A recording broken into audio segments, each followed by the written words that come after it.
Bonjour Monsieur Robert Foppa, vous êtes président de l'Association internationale Culture sans frontières, éducateur spécialisé et délégué Île-de-France pour la Fédération française des clubs pour l'UNESCO. Le thème que vous abordez actuellement est la place de la famille dans l'éducation de l'enfant. C'est un thème que vous proposez depuis 2010 suite à l'obtention de votre Master 2 en psychologie sociale. Pourquoi vous revenez sur cette thématique ? La place de la famille dans l'éducation de l'enfant, 23e édition. Pourquoi la 23e édition en 2023? Tout simplement parce que l'évolution sociétale et l'évolution de l'esprit de famille, prenant le pas sur ce que moi je nomme les fondamentaux, il est important de revisiter ces fondamentaux, d'autant plus que si nous reprenons, n'est-ce pas, ce que nous dit Amadou Hampâté-Bâ, je le cite, quand vous éduquez une fille, vous éduquez toute une nation. Et aujourd'hui, ce qui est à l'ordre du jour, c'est de se rendre compte que cette jeune fille, qu'en l'éduquant, on éduque une nation, n'est pas prise en compte de par son éducation, parce qu'elle subit, n'est-ce pas, une mutilation. Et ça rentre dans le cadre, n'est-ce pas, des droits de l'homme, voire le respect des droits de l'homme. Donc il est important de revisiter nos us et coutumes, surtout nos traditions.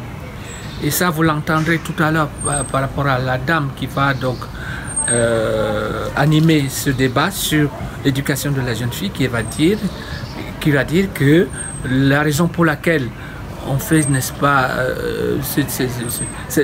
ce rite-là est encore d'actualité, c'est que ça fait appel à nos traditions. Donc, c'est pour cette raison que là, aujourd'hui, en 2023, il est important de revisiter, n'est-ce pas, nos fondamentaux pour justement sensibiliser les autorités des cultures traditionnelles sur la nécessité de voir que cette pratique, ces rituels aujourd'hui, ça ne permet pas d'éduquer cette jeune fille pour qu'elle puisse transmettre cette éducation de génération en génération. Ça, c'est la première chose. La deuxième chose aussi, c'est en revisitant, n'est-ce pas, nos fondamentaux, c'est de se rendre compte que si on reprend l'esprit selon lequel l'enfant est un don de Dieu, le fruit de l'amour entre un homme et une femme, et l'alliance entre les deux familles, et le béton armé qui cimente la vie familiale et le progrès de la famille. Et si tant est que la famille est une institution, alors pourquoi on va faire cette distinction qui relève aussi, n'est-ce pas, de ce que moi je pourrais qualifier de discrimination, demi-frère et demi-sœur. Pourquoi cette question de demi-frère et demi-sœur? Étant donné que dans une famille, c'est le père et la mère. Et c'est vrai que quand je parlais tout à l'heure, n'est-ce pas, de l'évolution sociétale et des mœurs, aujourd'hui, une famille, un homme peut fonder une famille, et une femme et une femme peuvent fonder une famille sans qu'on retrouve le père et la mère. Mais ça, ce n'est pas un jugement de valeur que je vais porter, c'est un constat sociétal. Mais est-ce de raison pour balayer de revers de main l'éthique et la spiritualité africaine, selon lequel c'est un homme et une femme qui forment une famille. Parce que si on se réfère, pour ceux qui ont cet esprit de la... si on se réfère, n'est-ce pas, à la spiritualité africaine, au commencement était la parole. La parole, c'est l'homme. Faisons l'homme à notre image.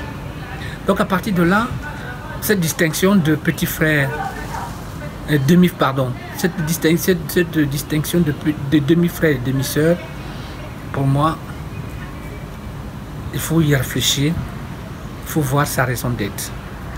C'est pour cette raison que cette 23e édition sur la thématique, la place de la famille dans l'éducation de l'enfant, ce qui est attendu, c'est qu'on puisse pousser la réflexion beaucoup plus loin et de considérer que l'homme, qu'il soit issu de multiples, parce qu'aujourd'hui, dans les précédentes éditions de cette thématique, on a parlé de l'enfant dans la polygamie, l'enfant des familles adoptives, les familles de cœur, les familles de la rue, les familles de gauche et droite, les familles éclatées, les familles recomposées. Et aujourd'hui, on va parler, n'est-ce pas, des familles,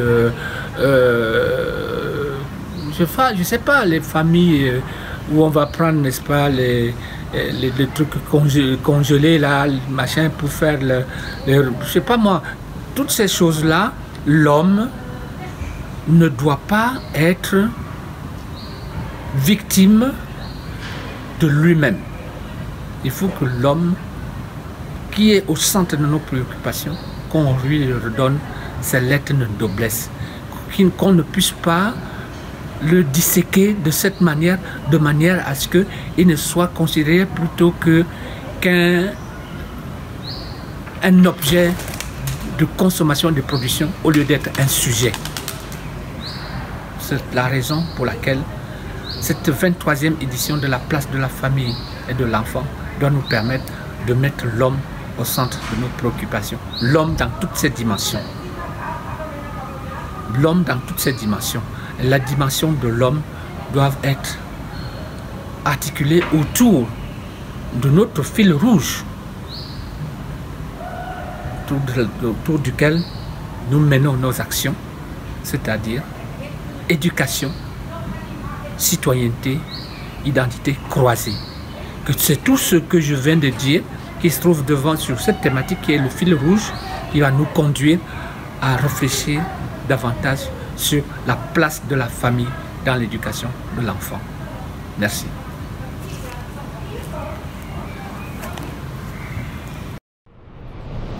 AICSF, l'Association internationale culturelle sans frontières, est membre de la Fédération française des clubs pour l'UNESCO.